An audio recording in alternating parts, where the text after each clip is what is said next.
আমরা দেখেছি বিগত 16 বছর ফ্যাসিস্ট হাসিনা ও তার দোসর আওয়ামী লীগ, ছাত্রলীগ, যুবলীগ কি করেছে, কি করেননি তারা?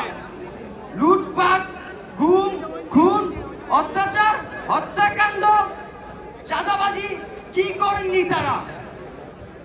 তারা তাদের ক্ষমতা ধরে রাখার জন্য সর্বোচ্চ চেষ্টা করেছে। যদি আমরা চলে যাই সেই বিগত ব্যাকগ্রাউন্ডে 16 বছরের ঘটনায় কি করেননি তারা দেখেন। তারা সেই পিলখানা, আপনাদের কি মনে আছে সেই পিলখানার গণহত্যা? এই ফ্যাসিস্ট শেখ হাসিনা আমাদের 57 জন দেশপ্রেমিক সেনাকে হত্যা করেছিল। আপনাদের কি মনে আছে সেই 13 সালের শাপলা চক্করের গণহত্যার ঘটনা? তারা আমাদের হাজার হাজার আলেম ওলামা ভাইদেরকে উপর আক্রমণ করেছে এবং তারা আমাদের হাজার হাজার আলেম ওলামা ভাইদেরকে হত্যা করেছে। কি করেননি এই ফ্যাসিস্ট হাসিনা? তিনি তো পালিয়ে গেছেন ঠিকই, তবে আমাদের সবাইকে এমন এক জীবন দিয়ে গেছে যে জীবন কখনো ভুলে যাবার নয়। তিনি পালিয়ে যাবার সময় আমাদের এমন এক জীবন দিয়ে গেছে, সেই জুলাই মাসে আমাদের শত শত ভাইদের কেড়ে নিয়ে গেছে হাত, পা, চোখ। কি করেননি তিনি? তারা কেড়ে নিয়েছে আমাদের প্রায় 2000 ভাইয়ের জীবন। তারা শহীদ করে দিয়েছে আমাদের প্রায় 2000 ভাইদেরকে।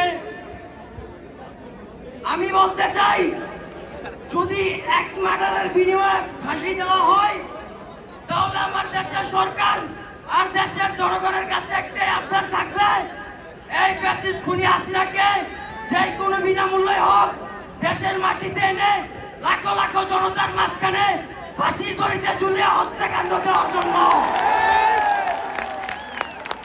কিছু সময় কিছু রাজনৈতিক দলের বক্তব্য শোনা যায়, তারা ফ্যাসিস্ট হাসিনাকে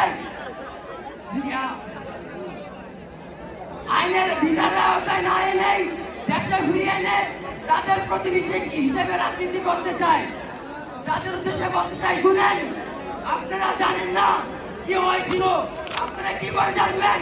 আপনারা তো তখন ছিলেন ঘরের ভিতর, আপনারা তো ঘর থেকে বেরোচ্ছেন 5 আগস্টের পর। আমরা জানি সেই জুলাই মাসে কি হয়েছিল, আমরা জানি সেই জুলাই মাসে আমরা কি হারিয়েছি। আমাদের ভাইরা জানে সেই জুলাই মাসে কিভাবে পা হারিয়েছে, চোখ হারিয়েছে।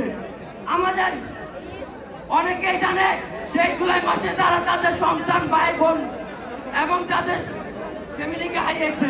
সেই রাজনৈতিক দলের উদ্দেশ্যে বলতে চাই, আপনারা যদি এই ফ্যাসিস্ট হাসিনাকে দেশে ফিরিয়ে আনতে চান এবং তার বিচারের আওতায় না এনে তার সাথে প্রতিনিধি হিসাবে রাজনীতি করতে চান, আমরা এই ফ্যাসিস্ট হাসিনার বিরুদ্ধে যেভাবে জুলাই মাসে আন্দোলন করে হাত হারিয়ে তাকে এই দেশ থেকে বিদায় দিয়েছিলাম, ঠিক সেই জুলাই মাসের মতো আবার রাজপথে নেমে যাব। এখনো এক হাত আছে, এখনো জীবন আছে। আপনারা মনে করেন না আমরা মরে গেছি, এখনো আমরা বেঁচে আছি। আমাদের জীবন থাকা অবস্থায় আমরা এই ফ্যাসিস্ট হাসিনার আইনের আওতায় বিচার থেকেই ছাড়বো ইনশাল্লাহ। এখানেই অনেক গুরুত্বপূর্ণ কথা বলবে, আমি আমার আগোচলো কথা বলে আপনাদের সময়টাকে নষ্ট করতে চাই না। সবাই ভালো থাকবেন, সুস্থ থাকবেন। ধন্যবাদ।